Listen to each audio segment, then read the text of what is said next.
Rights can be so elastic that where one right ends is the starting point for other people. Striking university lecturers, the federal government, and angry students are flexing muscles over closure of universities without recourse to its implications. The federal government said protesting members of the National Association of Nigerian Students, NAS, who blocked a section of the Lagos-Ibadan Expressway, violating the country's law. And according to the Minister of Works and Housing, Babatunde Fashola, who addressed pressmen in Abuja, the Constitution of Nigeria recognizes and protects citizens' rights to public protest, but does not empower any Nigerian to inflict pain and inconvenience on other people. Gentlemen, what does this say? Well, it's good enough that the minister acknowledged that every Nigerian has the right to protest. And that is well enshrined in the 1999 Constitution of the Federal Republic of Nigeria as amended. And so I have the right, if I decide that there's anything that I don't feel comfortable about, I can protest. But it should be within something ambit, in that where my own freedom ends is where your own rights start. So I cannot do that by also inconveniencing anybody around me. And that was what the minister was saying. Yes, he was right. But the question we ask ourselves, these children or these students that are protesting, do they have legitimate reason to protest? This. And that, to me, should be the question. When last did the Minister of Works and Housing talk about the issues being raised by the students, yes. The issue of ASUU that has been lingering for over 8 months? Is it not just talking because they went to the roads? That, to me, it doesn't really make so much sense. But the fact remains, to me, as far as I'm concerned, what the student did yesterday, to a large extent, to me, is they didn't really sit down with me. Because there are better ways of pushing whatever agitation you are trying to do. Because when you shut down the expressway, you are also making other people, inconveniencing other people. Already we have a serious problem on Lagos-Ibadan Expressway because of the construction that is going on within the Kara Bridge, the Beggar area, and the rest of them. A few days ago, some people spent over 8 to 10 hours on that stretch of road. 8 to 10 hours. In fact, at the point, we were told that it was up to 16 hours. So that in itself, what I would have expected is that most of the people you are protesting against, they don't fly those roads. They don't. Most of them, they are either going, flying, they're always flying. It's only poor people like us that fly such roads. I personally, if you seek my counsel, I would have thought that they would have taken those protests to the airports. That's for me personally. If they go to the airport and shut down the airports, it will affect the so-called big men and women. Well, because it's just that ordinary. Their parents, their brothers and sisters who are trying to earn a living on a daily basis that they are trying to. So I think that should be better and strategic way of doing that rather than just blocking the express. All right, Mr. Paul, is this a case of beating a child and telling it not to cry? Definitely, yes. I like to look at it that way. It's easier to quote the law. You understand? It's easier to declare what the students did as illegal. But you see, when people are angry, many times they don't think about the law. When you push someone against the wall, and their back is already against the wall, and you are still pushing them, what do you think they will do? They try and push you back. You understand? The strike has lingered for now.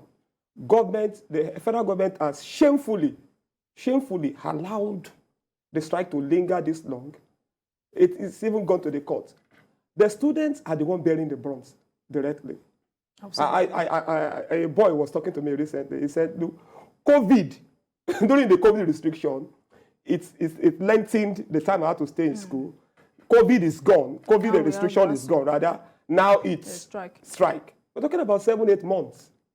So I don't think this is the time for us to be quoting the law. I think the students made a statement. It does not matter to me whether it was on Lagos-Ibadan Expressway or at the airport. They made a statement with their protest.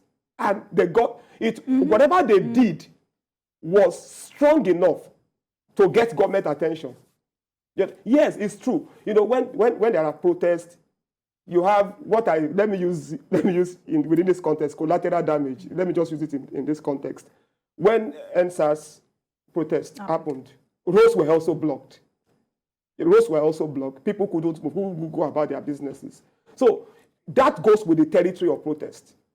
Once people are aggrieved and they are angry, they will be thinking of the law at the moment.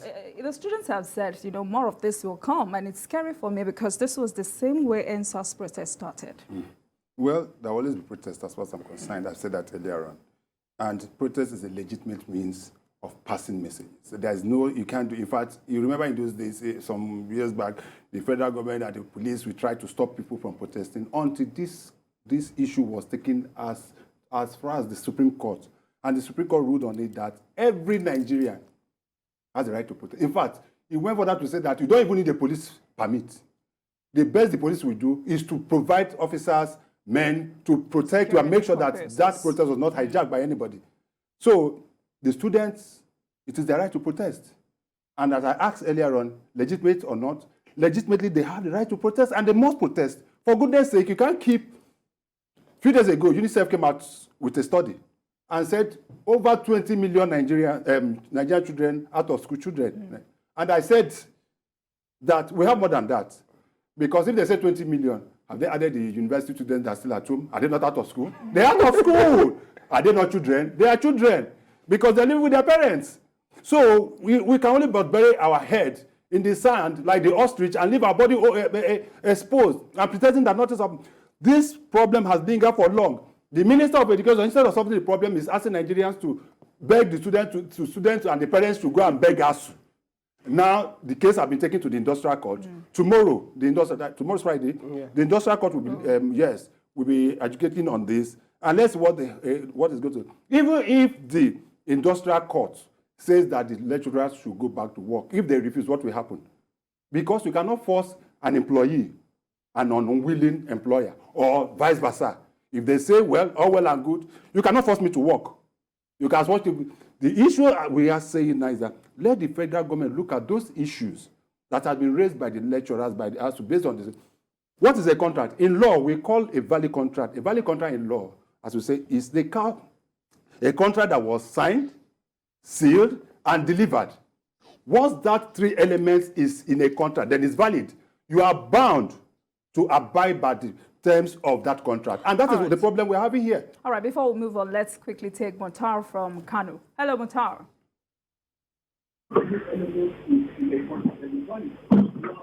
Hello, are you there? All right, I guess we do not have... Yes. All right, he already took us there. The FG has taken ASUU to court. Any resolution in sight? We don't know how it will go. But even, I was there on Monday, and I think I addressed this issue. Even if the FG says, ASUU, lecturers if the court says lecturers go back to work, it has not changed the facts of what they are asking for. See, what we are talking about is even beyond ASUU strike. We are talking about making the university system viral. That's the issue. Forget about the strike for once. Yes, lecturers improve welfare and all of those. What we are having in our country is that... Senator, I would like you to please hold your thoughts while we take our caller. Hello, Mutar. Hello? Hello? All right, please go ahead with your contribution. Hello? All right, guess we have an issue there. Hello? Please go ahead. Hello? Hello, are you there? Contribution to this, my contribution to this program is that, hello? Yes. The federal, hello? Please go ahead, we can hear you. Wow. Yes. You see, the government is insincere to this issue. All right. It doesn't want to take the responsibility of promoting education. And I'm telling you, no nation can develop. Hello? No nation can develop without education. And the government is very insincere. And it's a shameful thing in the federal government to deny these kids of their legitimate right to be educated. And Fashola said it's illegal. Is it legal for the federal government to allow these students to stay at home for more than 8 months? Were they treated that way when they were students? All right, thank you very much, Mutar. Thank you for your contribution. Please. I think the caller has even expressed my mind. Government. It's about improving the university education. Already, we know that many of our youths, when they go abroad, when they study abroad, they do very well. Nigerians are very intelligent. Yes, I agree with but the system does not help them. How do we help the system? How do we help the system? How do we help our lecturers? How do we create an enabling environment for our lecturers to do research? How do we position our universities to solve problems? For example, the solution to terrorism should be coming from the ivory tower. By now, we should be doing researches in counterterrorism and all of those. How do we position our university to become that way? That is what we should be looking at. So even if of course, what the court will do is the court will only adjudicate based on the facts you bring before it. But it goes beyond that. And I think that is part of what the lecturers are asking for. And I love what this man said. We are saying, the Fashola is saying it is illegal for them to go on strike. Is it legal is it lawful morally? Is it okay morally for the federal government to have allowed the strike to linger up to this time? Sikian, your last take on this? Well, my last take on this is that I think the government has lost the moral ground to be an educator in this case. They are a party in the case. And when this happens, what people like us, we always advocate that we need a thought force. There must be a thought. It cannot just be between government and ASUU any longer. The way out for me is that this should go into what we call mediation or arbitration. Even though I know that probably arbitration wasn't part of the contract, because for you to go into arbitration, that contract, you must have arbitration as a clause within that, so that if you have any fallout, you can go. But as it is now, I think that we need other people, to come in. When I talk about arbitrators, it can be professional arbitrators. I am one. I'm not selling myself.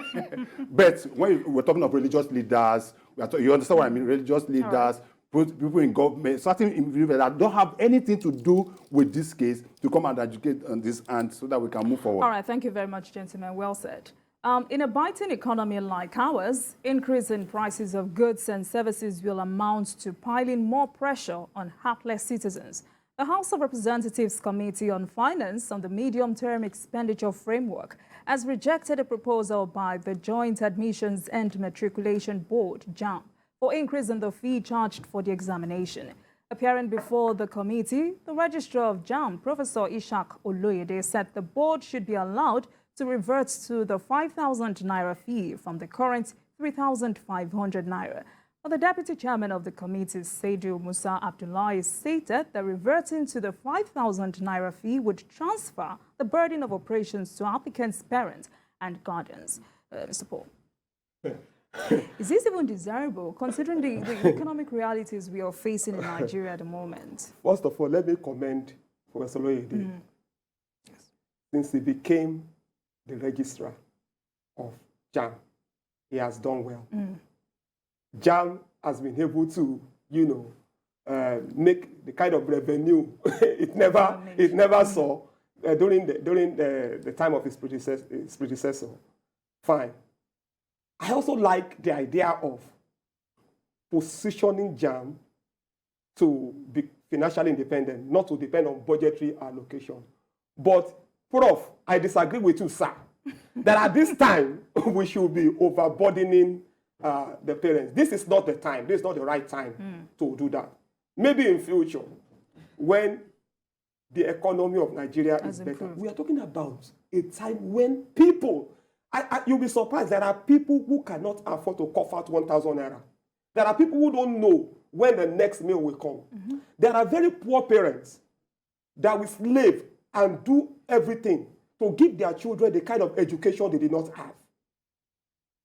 There are people that, I was in Abuja recently.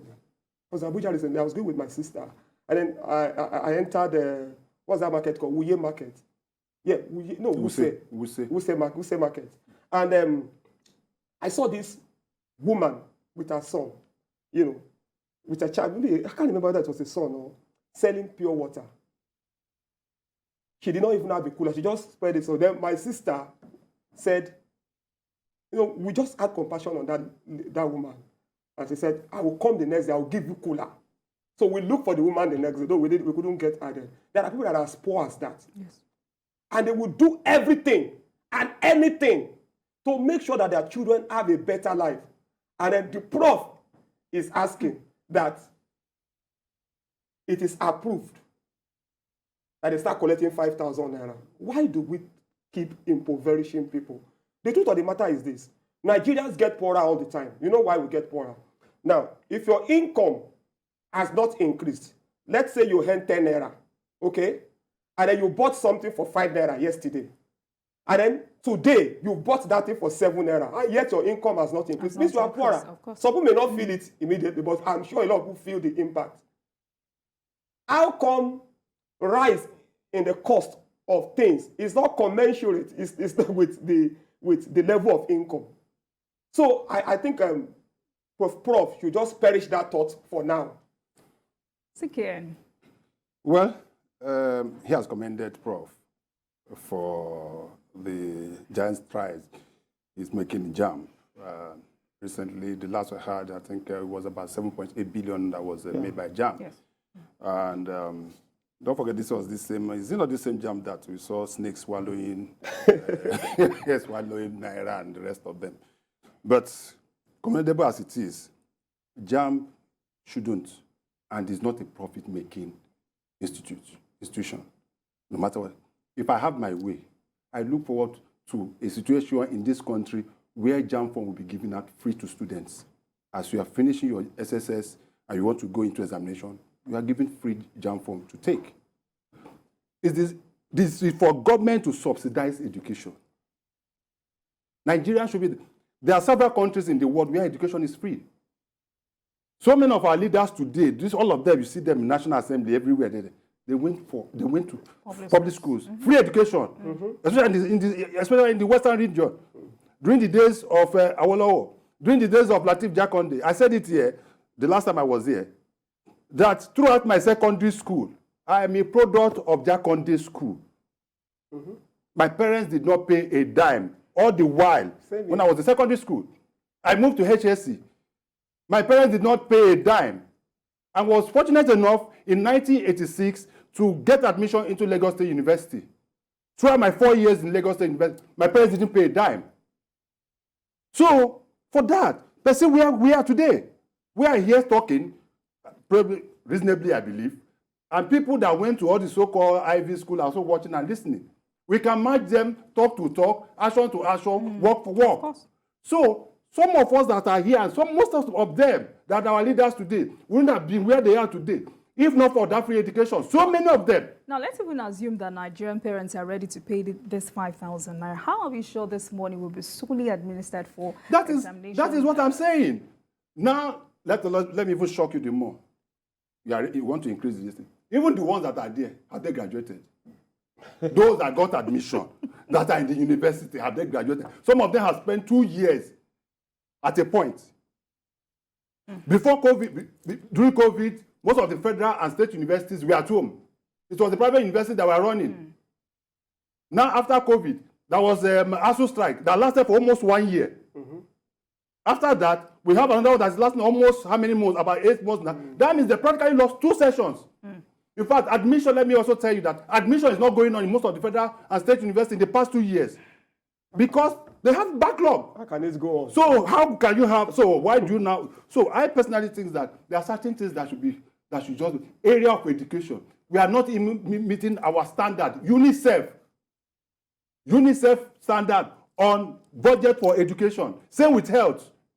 So, Prof, good as we will say, 5,000, after all, there was a time we saw a governor that was saying 500 naira. Some people are having children. All right, gentlemen, now that is not the board is asking for financial autonomy. What impact would this have on education?